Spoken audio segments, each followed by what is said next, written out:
Of all the costumes in the world, none is more instantly iconic or more hotly debated than the Playboy Bunny. The corset, satin ears, fluffy tail, and high heels are instantly recognizable and instantly controversial. But the Bunny Babe isn't just a sexy outfit. She is a living symbol of how our culture packages femininity, sexuality, and fantasy, an archetype in American culture. And tonight, we're unpacking the impact.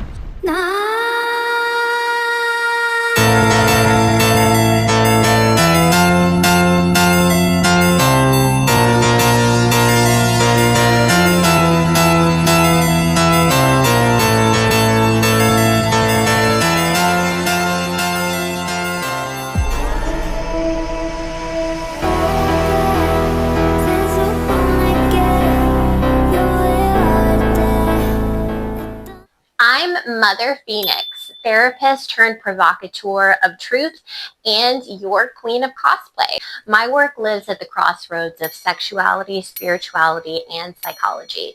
I believe cosplay is more than just play. It can be a powerful path toward healing sexual shame and rewriting harmful cultural scripts. If this kind of content resonates with you, hit subscribe below and follow me across social platforms.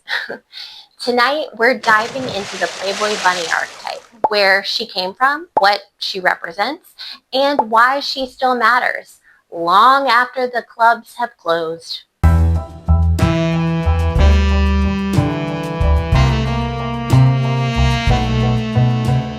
The Playboy Bunny was born in 1960 inside Hugh Hefner's very first Playboy Club in Chicago. It aimed to be the epitome of sexy luxury. Dim lights, cocktails, cigars, jazz music, and women gliding through the room in corsets, ears, bow ties, and cottontails. The uniform itself was carefully designed. It was meant to be sexy but polished, playful but exclusive. Fun fact, the bunny uniform became the very first official service uniform trademarked in the United States, meaning it was protected like intellectual property. Not just anyone wearing ears could call themselves a Playboy Bunny.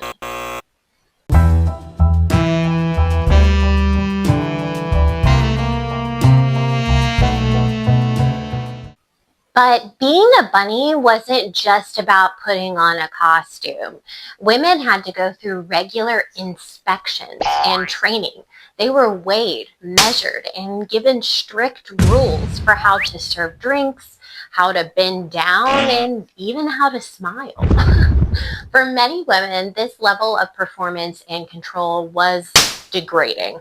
Gloria Steinem famously went undercover as a bunny in the 1960s and exposed how exhausting and demeaning the job could really be. Many women, though, found the job to be empowering. It did pay better than most jobs available to women at the time, and it let them step into a glamorous alter ego. From the very beginning, the bunny lived in controversy and contradiction, marketed as freedom and luxury while remaining tightly regulated and demeaning for many behind the performance curtain.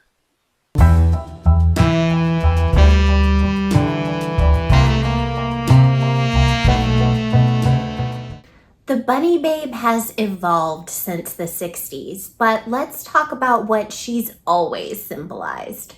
On one hand, she is the ultimate symbol of male fantasy. Wow. Always smiling, subservient, and groomed to perfection.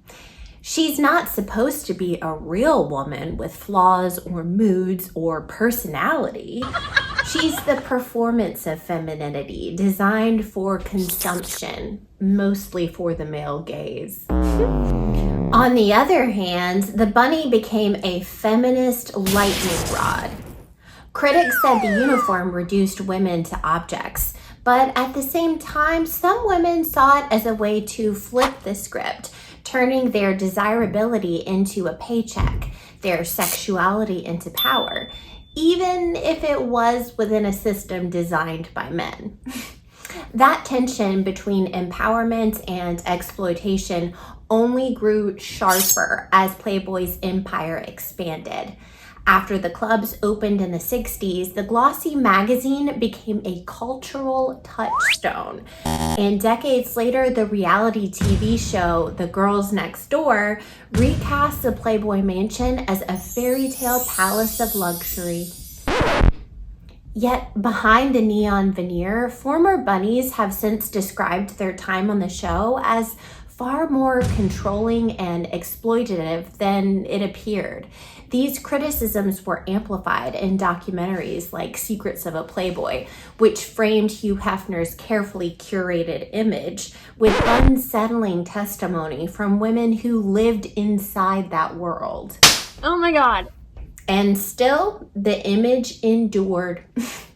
The costume itself quickly became cultural shorthand. In movies, TV shows, and later on Halloween racks, you don't even have to explain it. Just put on bunny ears and a corset, and everyone instantly understands the archetype. It even spread globally. In Japan, the bunny girl became its own anime trope. In pop culture, the bunny babe crossed oceans and generations, surviving way beyond the Playboy's 60s clubs.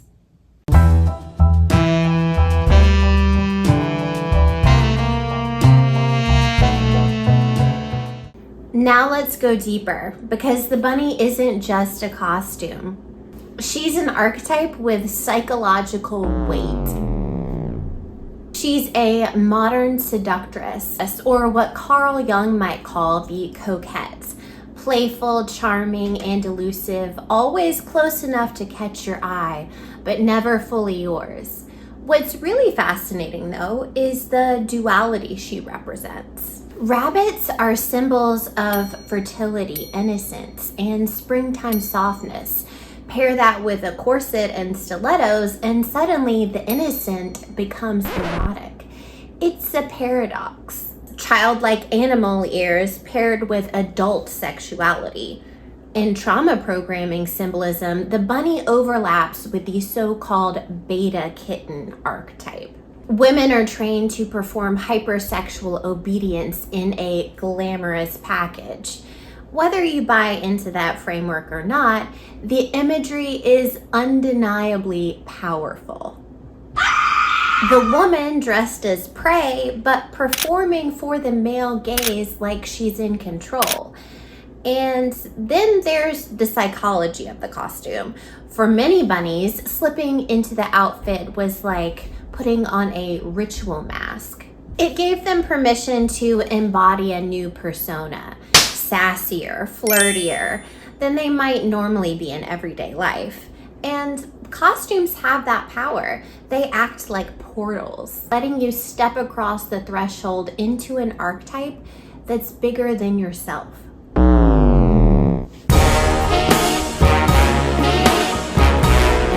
I'm feeling good. So, what's the bunny's legacy today? The original Playboy Clubs are closed. Hefner's dead. The Playboy magazine itself is barely relevant, but the ears have endured.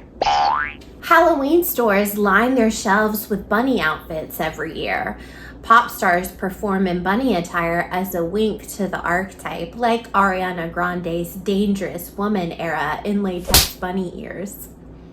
Influencers and cosplayers slip on the ears as both homage and parody. Drag queens exaggerate the look into camp. The funny thing is, the bunny costume has outlived Playboy itself. You don't even need to think about Hugh Hefner anymore to get the message. Ears and a corset instantly communicate playful, sexy, feminine. It's become cultural shorthand, and that's the mark of an archetype. When the symbol outgrows its original context and takes on a life of its own.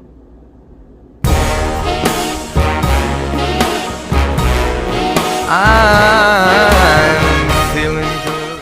So, is Is the Playboy Bunny archetype empowering, exploitative, or both? On one hand, she's a product of the male gaze, designed by men for men. On the other hand, she can represent women turning the male gaze into capital, reclaiming their power in a world that tried to script them. Like most archetypes, she's complicated. She's both shadow and shine, a furry-tailed little paradox. What I do know is that once you put on the ears, you're not just playing dress up anymore. You are stepping into a story that's been told for decades. You are part of a larger cultural myth about desire, performance, and power. And for me, power comes with responsibility.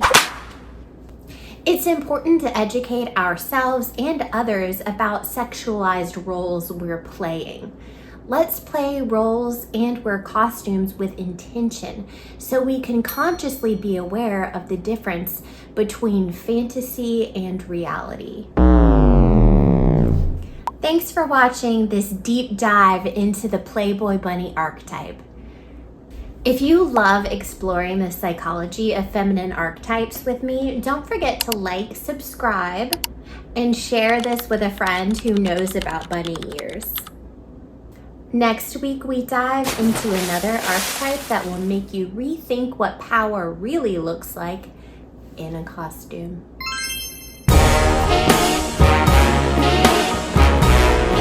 I'm feeling good. Oh, you're still here! Cheers to the destruction of the colonialist patriarchy. This downfall is delicious. X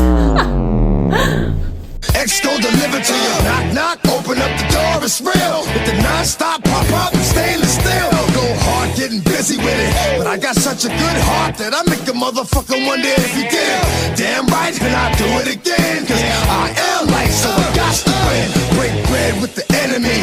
No matter how many cats I break bread with, I'll break who you send